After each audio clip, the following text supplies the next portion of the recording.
你做的什么？红烧排骨。我今天做红烧排骨啊。可以。我一直来他们家店吃，他们家红烧排骨是招牌。哦，真的？是。哇，好棒啊！还行。需要买。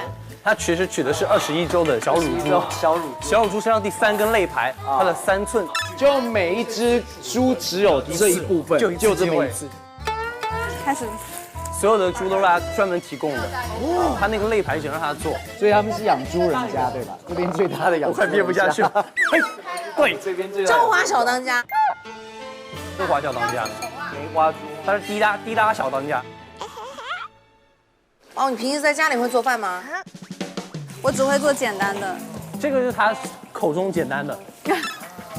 什么红烧肉、红烧排骨，然后红烧鸡肉、红烧羊肉、红烧什么肉，全部都是红烧的，只会红烧。不是，我只会做自己喜欢吃的菜。